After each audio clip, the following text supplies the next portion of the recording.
मित्रों, गरुड़ पुराण में हमें मनुष्य के जीवन और मरण से संबंधित ऐसे कई रहस्यों के बारे में जानने को मिलता है जिन्हें जानकर कोई भी व्यक्ति अपने जीवन की गति को सुधार सकता है।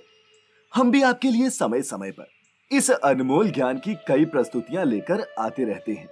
इसी कड़ी में आज हम जानेंगे कि मृत्यु के बाद मृतक की आत्मा कितने दिनों तक घर में ही रहती है, और अगर आपने खुद भी कभी किसी की आत्मा की उपस्थिति का आभास किया है तो मुमकिन है कि ये आपकी कोरी कल्पना नहीं बल्कि सच हो।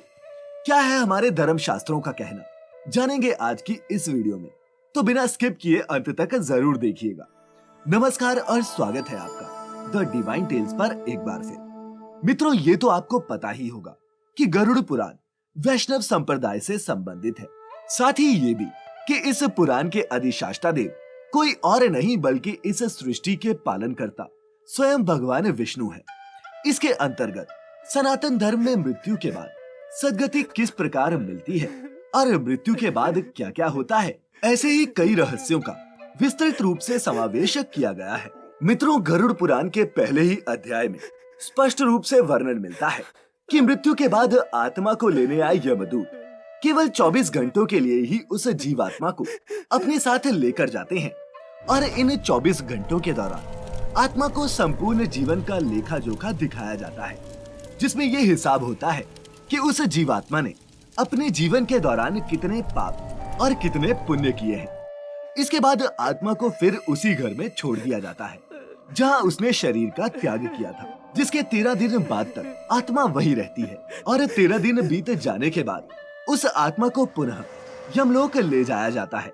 मित्रों, गरुड़ पुराण में इसका विस्तार रूप से वर्णन कुछ इस प्रकार किया गया है। जब व्यक्ति मृत्यु के निकट होता है तब उस मरणासन व्यक्ति के सामने दोनों हाथों में रस्सी और दंड धारण किए दांतों को कटकटाते हुए क्रोध से भरे नेत्र वाले यम के 2 भयंकर दूत समीप आते हैं।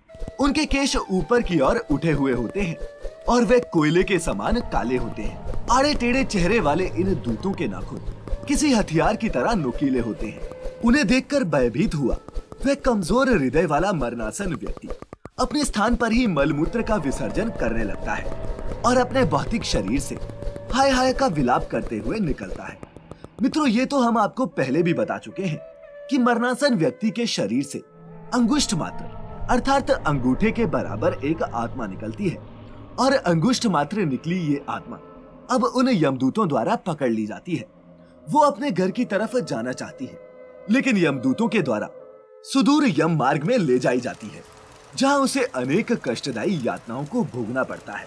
ये बिल्कुल उसी प्रकार होता है जैसे कोई राजपुरुष किसी दंडनीय अपराधी को लेकर जाते हैं। वो यमदूत पूरे रास्ते उस जीव को डराते रहते हैं, साथ ही नरक में मिलने वाले दंडों का बार बार वर्णन कर उसे भयभीत करने की कोशिश करते हैं। मित्रों, यदि आप यमलोक में मिलने वाली यातनाओं के बारे में विस्तार से जानना चाहते हैं तो ऊपर दिए गए आई बटन पर क्लिक करके आप हमारी इस विषय पर बनी वीडियो देख सकते हैं। इस प्रकार यमदूतों की वाणी तथा बंधु बांधवों का रुदन सुनता हुआ वह जीव जोर जोर से विलाप करता है, लेकिन यमदूत निर्दयता से उसे यातनाएं देते रहते हैं। यमदूतों की तर्जनाओं से उसका हृदय फट रहा होता है। वो डर से कांपने लगता है। उसे रास्ते में खूंखार कुत्ते, सांप, बिच्छू आदि काटते हैं। इस तरह अपने पापों को याद करता हुआ वे पीड़ित व्यक्ति यम मार्ग में चलता जाता है। भूख और प्यास से पीड़ित उस जीवात्मा को यमदूतों द्वारा पीठ पर कोड़े भी मारे जाते हैं। उसे तपते कठिन मार्ग पर ना तो जीवात्मा विश्राम कर सकती है और ना ही उसे पीने को पानी मिलता है। थक कर वो जगह जगह गिरता है और मूर्छित होने के बाद फिर होश में आकर वो अंधकारपूर्ण यमलोक की ओर बढ़ता जाता है। बताया गया है कि 2 अथवा 3 मुहूर्त में वह जीवात्मा यमलोक पहुंच जाती है और यमलोक उसे नरक में मिलने वाली घोर यातनाएं दिखाते हैं। फिर एक मुहूर्त मात्र में यम को और नरक में मिलने वाली यातनाओं के भय को देखने के बाद वह व्यक्ति यम की आज्ञा पाकर पुनः आकाश मार्ग से होता हुआ यमदूतों के साथ पृथ्वी लोक में चला आता है। मनुष्य लोक में आकर मोह और वासना से बंधा हुआ वह जीव देह में प्रवेश करना चाहता है, किंतु यमदूतों द्वारा पकड़कर उसे रस्सी से बांध दिए जाने से वह कुछ भी कर पाने में बिल्कुल असमर्थ होता है। वह अपने परिवार को, रिश्तेदारों, दोस्तों को, सबको उसकी मृत्यु का शोक मनाते देखता है। वो उन्हें चुप कराने का प्रयास भी करता है, लेकिन उसकी वहाँ उपस्थिति का किसी को भी ज्ञान नहीं होता। फिर सामने खुद का ही नश्वर शरीर देख और भूख प्यास से पीड़ित ये जीवात्मा ऊंचे ऊंचे स्वर में विलाप करते हुए रोने लगती है। साथ ही मित्रों बताया गया है कि वह पापी प्राणी आतुर काल में दिए दान को प्राप्त करने के बाद भी तृप्ति अर्थात शांति को प्राप्त नहीं करता, क्योंकि उसके पापों की संख्या इन पुण्य कर्मों से कहीं बड़ी होती है। मित्रों, इसीलिए पिंडदान किया जाना आवश्यक बताया गया है, क्योंकि इस समय पिंडदान के माध्यम से ही आत्मा को कुछ खुराक मिल पाती है। कहा जाता है जिनका पिंडदान नहीं होता वह प्रेत रूप में होकर कई कालों तक निर्जन वन में दुखी होकर भ्रमण करते रहते हैं। सैकड़ों करोड़ साल बीत जाने पर भी बिना भोग किए इतनी पीड़ा को सहने के बाद भी उसके कर्मफल का नाश नहीं होता, और जब तक वह पापी अपने हिस्से में आई उन जीव यातनाओं को भोग नहीं लेता तब तक उसे मनुष्य शरीर भी प्राप्त नहीं होता। इसीलिए तो पिंडदान की इस महत्ता को समझते हुए पुत्र को चाहिए कि वह 10 दिनों तक प्रतिदिन पिंडदान करे। गरुड़ पुराण में वर्णानुसार प्रतिदिन वह पिंड 4 भागों में विभक्त होते हैं। उनमें से 2 भाग तो प्रेत के देह के पंचभूतों की पुष्टि के लिए होते हैं, तीसरा भाग यमदूतों को प्राप्त होता है और चौथे भाग से उस जीव को आहार प्राप्त होता है। 9 रात दिनों में पिंड को प्राप्त करके उस प्रेत का शरीर बन जाता है और 10वें दिन उसमें बल की प्राप्ति होती है। साथ ही मित्रों ये भी बताया गया है कि मृत व्यक्ति के देह के जल जाने पर पिंड के द्वारा उसे पुनः 1 हाथ लंबा शरीर प्राप्त होता है, जिसके द्वारा वह प्राणी यमलोक के रास्ते में अपने शुभ और अशुभ कर्मों के फल को भोगता है। पहले दिन जो पिंड दिया जाता है उससे उसका शरीर बनता है, दूसरे दिन के पिंड से ग्रीवा, गर्दन और स्कंद तथा तीसरे पिंड से हृदय बनता है, चौथे पिंड से पीछे का भाग, 5वें से नाभि, छठे और 7वें पिंड से क्रमशः कमर और गुप्तांग उत्पन्न होते हैं, 8वें पिंड से जांघें और 9वें पिंड से घुटने तथा पैर बनते हैं।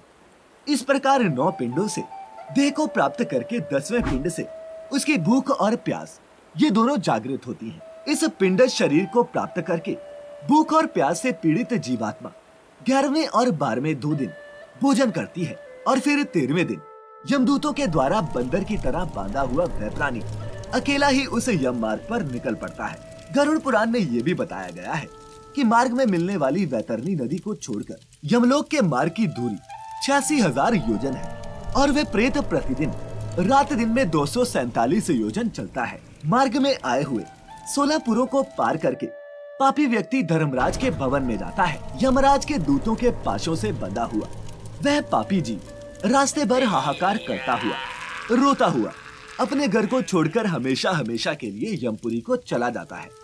यही यात्रा मित्रों आपकी भी रहेगी और हमारी भी। इसीलिए अगर यमलोक तक का सफर आसान बनाना है तो हमें जीवित रहते हुए कोई भी बुरा कृत्य करने से पहले कई बार सोचना चाहिए और परमपिता परमेश्वर की भक्ति में चित्त को लगाना चाहिए। तो मित्रों, आज की हमारी ये वीडियो आपको कैसी लगी नीचे कमेंट करके हमें अवश्य बताएं, और ऐसी और भी धार्मिक और आध्यात्मिक वीडियोस देखते रहने के लिए सब्सक्राइब करें हमारे YouTube चैनल को और लाइक करें हमारे Facebook page the divine tales को। फिलहाल आज के लिए इतना ही। अब इजाजत दें। आपका बहुत बहुत